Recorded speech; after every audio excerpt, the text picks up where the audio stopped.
Hello students, today we will study our chapter number 3rd for class 8 for subject English. Chapter's name is The Raigarh Fort, मतलब कि रायगढ़ का किला. This story has been written by the famous authoress Rupa Gupta. This story describes the secret path of the Raigarh Fort built by Shivaji, the great Maratha leader. Read and enjoy how a little boy got the prize announced by Shivaji. मतलब कि ये जो कहानी है ये प्रसिद्ध लेखिका रूपा गुप्ता ने लिखी है. ये स्टोरी जो है रायगढ़ किले का जो सीक्रेट पाथ था, जो गुप्त रास्ता था, उसके बारे में शिवाजी ने किसी को बताया नहीं था. शिवाजी मतलब कि द ग्रेट मराठा लीडर, उस पाथ को एक बच्चे ने ढूंढ निकाला था, तो उसे किस तरह से अनाउंस किया गया, प्राइज मिला था. तो हम इस स्टोरी को पढ़ के उस बात को जानेंगे. Balu place a mat on the floor, filled a glass of water and sat down to eat. Just a few more minutes, smiled his mother as she stirred the vegetable in the pot. Balu missed the tinkle of her bangles. Her hand looked bare without them. He looked at his own fine clothes and recalled how his mother had sold her last bangle to buy these for him on Diwali. She had not bought anything for herself. Feed yourself, said his mother, placing a fluffy chapati and some hot vegetables in front of him. मतलब कि जो बालू है, बालू ने फर्श पर चटाई बिछाई, गिलास भरकर लाया और खुद खाने बैठ गया. फिर उसने देखा उसकी माँ मुस्कुराहट के साथ बर्तन में सब्जियों को स्टर कर रही थी, हिला रही थी. फिर उसने देखा कि उसकी माँ के हाथों में चूड़ियाँ नहीं हैं और उसे उसकी खनखनाहट की जो आवाज़ थी वो पसंद थी, जो कि अब आ नहीं रही थी. और उसके हाथ जो थे उसके चूड़ियों के बिना अच्छे नहीं लग रहे थे. उसने अपने आप को देखा फिर और सोचा कि इस बार माँ ने अपने लिए कुछ नहीं खरीदा ताकि वो मेरे लिए कुछ खरीद सके, और किस पर, दिवाली के अवसर पर. फिर उसने देखा और कहा, उसकी माँ ने उसको देखा और कहा, खाओ बेटा. और उसकी माँ ने फिर वो फूली फूली चपाती और गरम सब्जियाँ थाली में डालते हुए उसके आगे रख दी. डिलीशियस, exclaimed बालू. Mother, you know I would never let you work if I had a lot of money. फिर जो बालू है वो स्वादिष्ट भोजन कहते हुए चिल्लाया और फिर कहता है, माँ तुम्हें पता है अगर मेरे पास पैसा होता तो मैं तुम्हें काम कभी करने नहीं देता, कभी भी काम करने नहीं देता. And what else you would be if you had a lot of money, she asked, ruffling his hair affectionately. फिर उसकी माँ ने उसको पूछा, अगर तुम्हारे पास बहुत सारा पैसा होता तो तुम क्या करते. उसकी माँ ने प्यार से उसके बालों पर हाथ फेरते हुए कहा, I would buy you an armful of bangles. His mother smiled as her eyes became moist. It is so sweet of you to say this, but I really don't want any bangles, she said. फिर उसकी माँ ने उससे पूछा था कि अगर तुम्हारे पास पैसा होता तुम क्या करते. तो उसने जवाब देते हुए कहा कि मैं तुम्हारे लिए हाथ भरकर चूड़ियाँ खरीदता. फिर उस बात से उसकी माँ की आंखें नम हो जाती है और वो मुस्कुराते हुए बहुत प्यार से उसे कहती है कि मुझे वास्तव में चूड़ियाँ नहीं चाहिए. But Balu knew how she loved wearing bangles. After lunch, he told his mother that he would be going to the Rairi fought on the hill. His mother was surprised. She had heard that the brave Maratha hero Shivaji and his family would be moving into the fort and that no one but the worker were allowed to enter the fort. Won't the guard stop you at the gate? Asked his mother. Well, they won't see me entering, he replied. लेकिन बालू जो है वो जानता था कि उसकी माँ को चूड़ियाँ पहनना कितना पसंद था। दोपहर के खाने के बाद उसने माँ से कहा कि मैं पहाड़ी वाले रेन फोर्ट में जा रहा हूँ। उसकी माँ हैरान हो गई और उसने सुना था कि मराठा लीडर जो शिवाजी थे उनका परिवार मजदूरों के अलावा उस गेट में जाने की अनुमति किसी को नहीं थी। फिर उसकी माँ पूछती है, क्या गार्ड तुम्हें रोकेगा नहीं गेट पर? फिर वो कहता है कि वो तो तब रोकेगा ना जब मैं उसे दिखूंगा। She gave him a questioning look. There was another question in her mind. She knew that it took a long time to go up and hill because it was steep and the climb was difficult.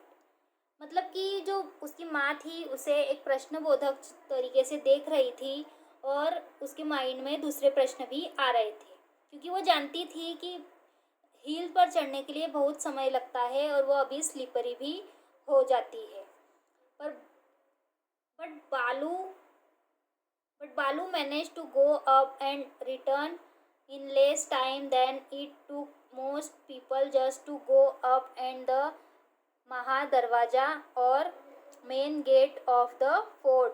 Tell me, how do you manage to go up the fort and come down so fast?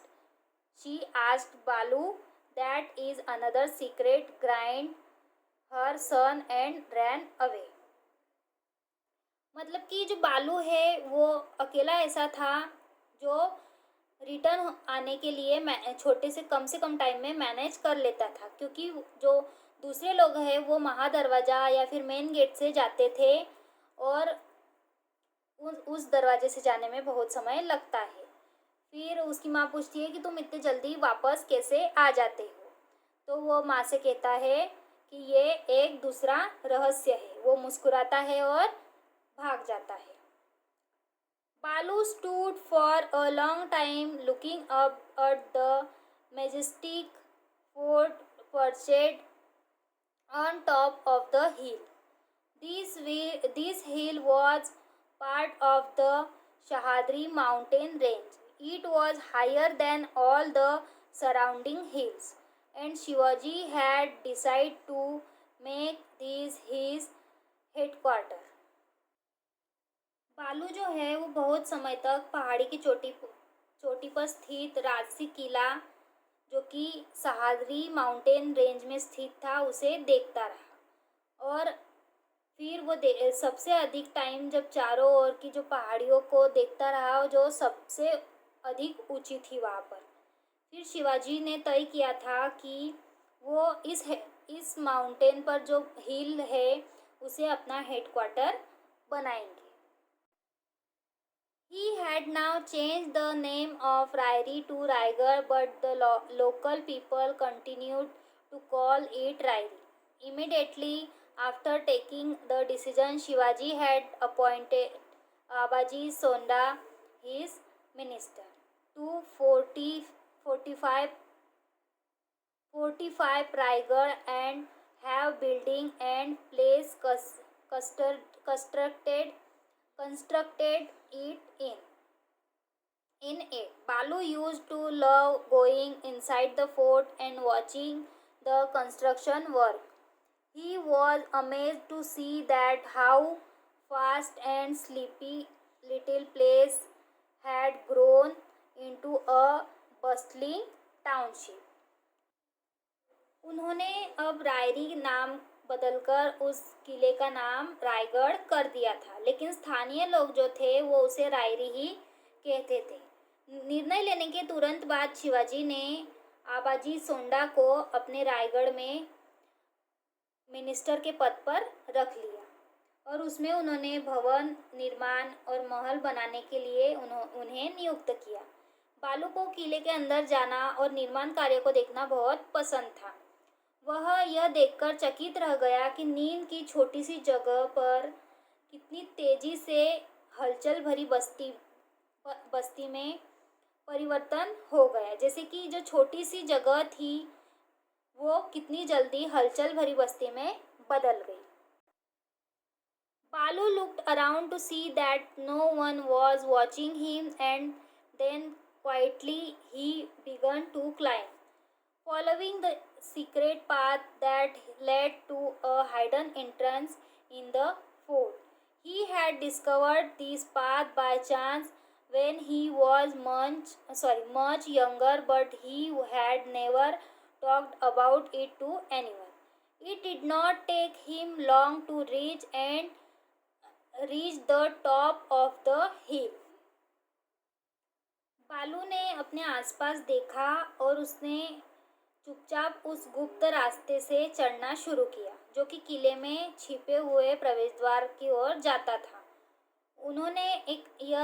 उसने यह रास्ता संयोग से ही ढूंढा था जब बहुत छोटा था, लेकिन वो इस बारे में उसने किसी को बताया नहीं था।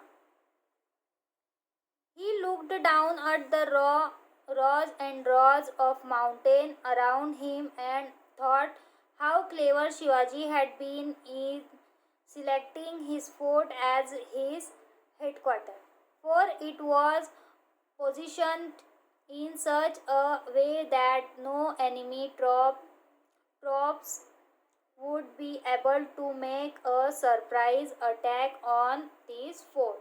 मतलब कि उसने अपने चारों ओर देखा जहाँ पर पर्वत ही पर्वत उसे दिखाई दे रहे थे, ऊंचे ऊंचे पर्वत दिखाई दे रहे थे। फिर उसने सोचा कि शिवाजी कितने चतुर है जिन्होंने अपने इस किले को मुख्यालय के रूप में चुना था, क्योंकि यह इतना ऊंचा था और आसपास उसके इतनी ऊंची ऊंची माउंटेन्स थे, तो उनके उस किले में अचानक हमला होने का कोई आसार या कोई ऐसी संभावना नहीं थी। Quietly, Balu slipped into the fort through the secret opening.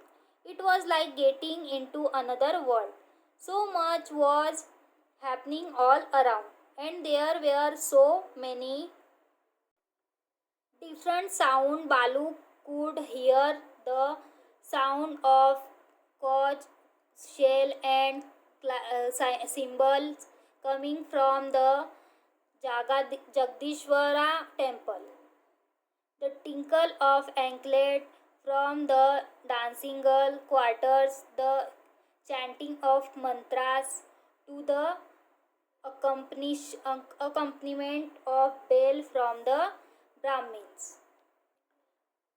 Brahmins quarter, elephant trumpeting and horses neighing in the stable. वो जो बालू था वो अपने गुप्त द्वार से जाते जाते उस किले के अंदर फिसल गया। फिर उसे ऐसा लगा कि वो दूसरी दुनिया में आ गया है, जहाँ पर कि उसे अलग अलग आवाज़ें, शंख झांझ ऐसी सुनाई दे रही थी।